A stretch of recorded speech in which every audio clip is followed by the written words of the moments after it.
Ladies and gentlemen, welcome back to the final rankings video. We're just coming off Grand Nats, so we have a lot more clarity on where everybody should be. So let's get straight into it. With the honorable mentions, nothing's really changed here. We have Castle in instead of LD Bell, which was a tough choice for me to make personally because LD Bell did go head-to-head against Cedar Ridge, who's going to be farther up this list. When you think about LD Bell, you know, we didn't get to see them in San Antonio. They missed finals at States. So who really knows if they would have kept progressing from Waco? And while personally I think their show was pretty good, I'm not sure I can favor it over what these other shows have done this year. Fishers, Brownsburg, Castle, they all missed finals at BOA Grand Nats, but it was a very stacked year. Most of the time they would have been in. And I know Bartlett got 16th both runs. I am still giving the nod to Fishers based on what they did in previous competitions, as well as in prelims. I believe they got 14th. So I am still going to have them there. We talked about Wakeland and Bridgeland. Both of them did really well at San Antonio. Bridgeland made finals. Wakeland, highest score to miss finals at San Antonio, I believe ever, but I could be wrong on that. And yeah, I think that just speaks to how stacked really the marching band year was. So no shame in missing finals there for them. And we're going to move on to 25. Vista Murrieta. They've been on this list before. Nothing's really changed here. Great season. Won every comp they went to. I think they're going to Grand Nats next year, so we should get to see them compete against more high-level bands than they did this year. Overall, they looked very good, and I would not have been surprised if they had made finals. Now we have Moe Johnson, right? This one is one of the weirdest ones to score. We had San Antonio, where they made finals, but barely. We had missed finals at Texas State, and then they performed pretty well at St. Louis, but that early season, they looked great. Third at Texas Marching Classic, second at San Marcos. Really competed, and I think they beat Ronald Reagan at Texas Marching Classic, but this is why sometimes we can't trust the events that aren't BOA, because we see Reagan skyrocket in BOA events. But even in San Marcos, they were close with Reagan. I just don't really know what happened. Maybe they hit the progression wall. Maybe they got too good too quick. I don't know. For Dobyns Bennett, we see 13th at Grand Nationals, 1st at Johnson City. No shame in missing finals. They were in finals and prelims, and then semis. They got edged out a little bit, but overall, no shame there. Wando in here at 22. I was tempted to put them a little bit higher, but also, when you think about it, they went 13th, 12th, and then 11th. So when you think about it as runs, they went 1 and 2 against all of the other competition that they beat, right? With Bentonville, I thought about putting them above Bentonville, and some of these Texas bands are going to be ahead of them that were a lower end of San Antonio, but I just couldn't. When you think about what those shows did in arguably a more competitive event, San Antonio, I say San Antonio was on the same level as Nats, and we saw Keller perform at a very, very good level, tied with Dripping Springs, above some other really high-level Texas bands. So when I think who would have won that head-to-head, I think I have to give the lead to Keller. So that's kind of where my thought process leads there. Moving on to number 20, William Mason. 10th at Grand Nats, but 2nd at BOA Louisville. This year was an improvement to William Mason over last year, but that being said, I think I could see more from them, right? If they had a show like they had in 2022, like they had in 2023, they wouldn't have come 10th. They would have come probably in that 7 range, but alas, didn't happen. For Dripping Springs, easily the most comps on this list. They went to San Antonio, they went to Grand Nats, they went to the state championship for Texas, they went to the Texas Marching Classic, they went to San Marcos, and they went to Austin. So many comps for Dripping Springs, and we got to see them grow quite a lot throughout the year. They sounded really, really, really good at Grand Nats. And for Bentonville, we kind of saw some really weird fall off. We saw them get 5th in prelims, then drop all the way to 10th, then to 12th. The reason I have them over William Mason and Wando is because they went 2-1.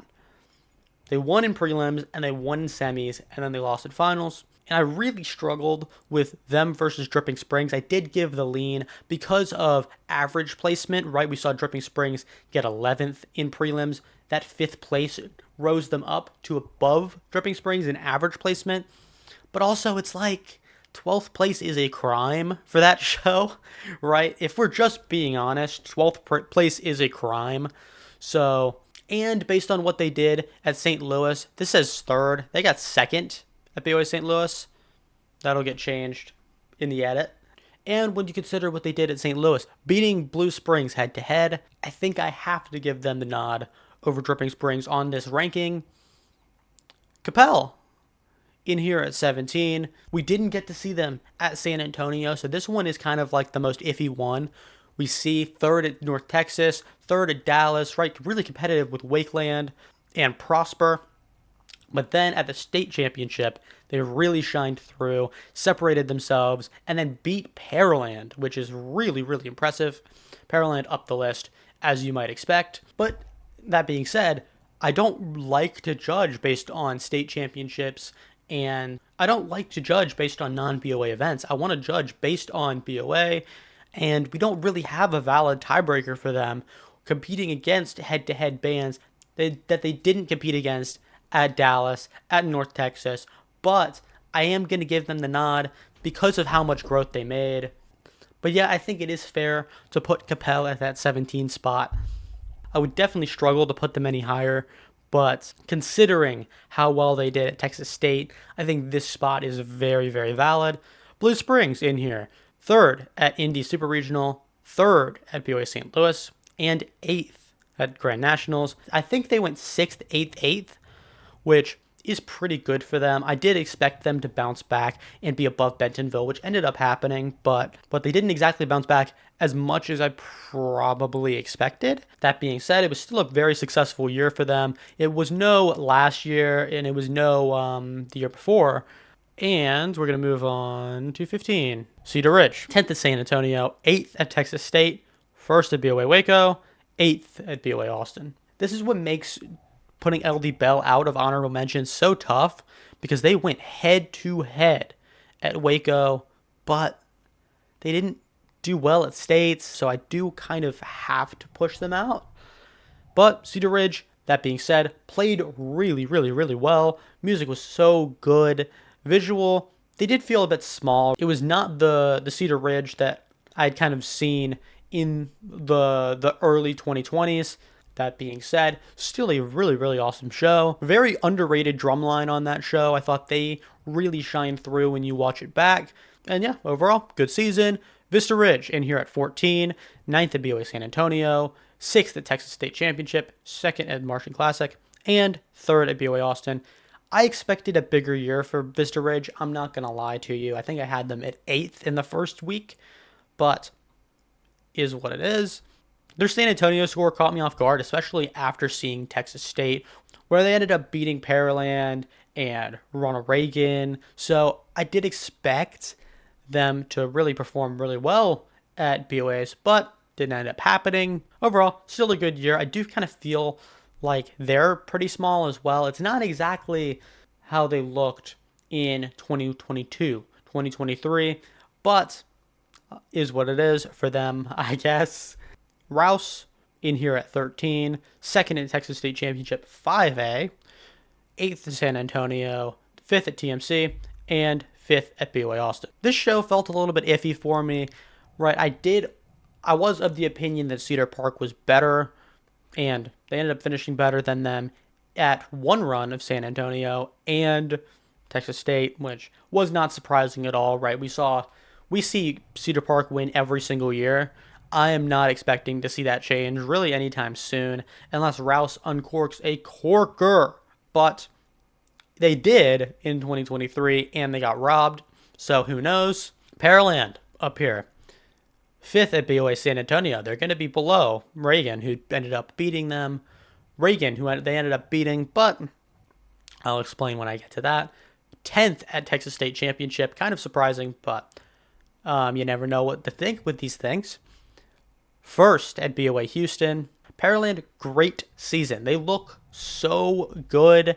And I think they're really developing into a Texas powerhouse even more than they already were.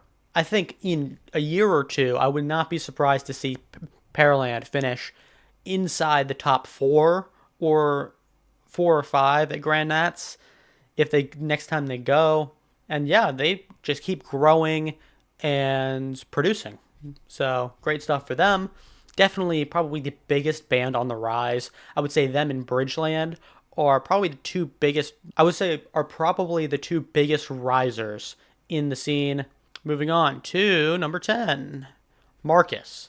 This is kind of surprising to me and also tough for me because I did prefer this show over the 9 show and the 8 show. But in the end, they scored lower, which was kind of surprising to me. I love how Marcus played. I love how they looked. I love that perk solo. It's so sick. And I'm kind of surprised that the judges didn't feel really the same at all.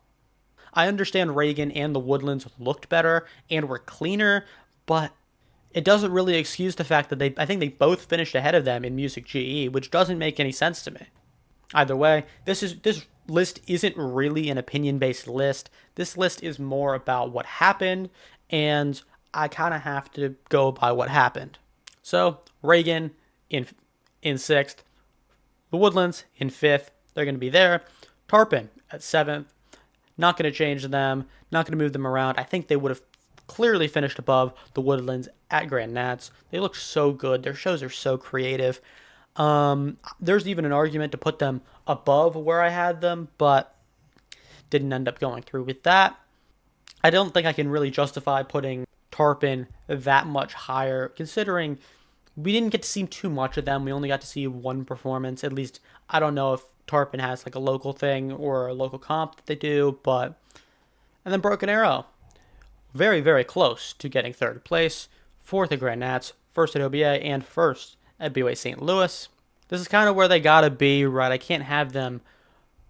There's an argument to putting them over Vandy, but I've decided to stick with this scoring, and I do like where they are. I think this is a valid place for them, but I definitely can't have them any lower. They looked great. I didn't feel a connection to this show like I did in previous years, but I guess that's just probably a me problem. A lot of people love this show. A lot of people, this was their favorite at Grand Nats. So, to each their own, I guess. And moving on to number 1 and number 5, Carmel at 5. I do still have them below Vandy. I think it would have been very close between Vandy and then Carmel and Broken Arrow if Vandy had gone. I am going to give the nod to Vandy just because I think they play better and I think their show is better, right? Vandy is my favorite show of the year. And how could you not love that show? That being said, Carmel's show is very good. They ended up getting 3rd at San Antonio. Hell no. It's supposed to say 3rd at Grand Nats. 3rd at BOA Grand Nats. But 2nd at Indy, 2nd at States, 1st at Louisville. Carmel had a very good season. That being said, I am going to give Vandy the nod. And while they couldn't compete with 2 juggernauts above them, it still doesn't change the fact that their show was awesome. Number 3, Hebron. Kind of has to be there, right? Tied for San Antonio, 2nd at States, 2nd at BOA Dallas. Flower Mound has to be above them. And then, unfortunately, why am I saying unfortunately? No. This season was great. And I do have Avon at number 1. As much as Flower Mound won on 1 to me, right? I thought Flower Mound should have been the winner. Avon still had a great show, and these rankings are mostly based on scoring, and Avon did score that much better, right? Avon did score better than Flower Mound, 2 out of 3 runs. If Flomo had won 2 runs, I would have had them in 1st. Maybe more as a loophole than anything else, but I think that's just kind of where I have to put them. I tried to make this like a college football rankings, right? When you look at the college football rankings, you can't justify if we see Alabama versus Georgia and Bama wins, but Georgia was winning the whole game and you thought they looked like a better football team. You can't put Georgia above Alabama. It doesn't make sense. So I think that's kind of where I am. If you win, I think you kind of earn that spot. So here we are. And it's not like Avon's show was bad, right? The show was really clean. Forms were good on this show. The show was pretty entertaining too. I've been seeing this, oh, Avon's boring. No, Avon's pretty entertaining. I just thought Flower Mound show was more innovative and was more powerful, honestly, if we're being real. And I think that's what GE really means, but I'm not a judge, and the judges disagree. Overall, that's the list. Here we have full list if you want to check it out.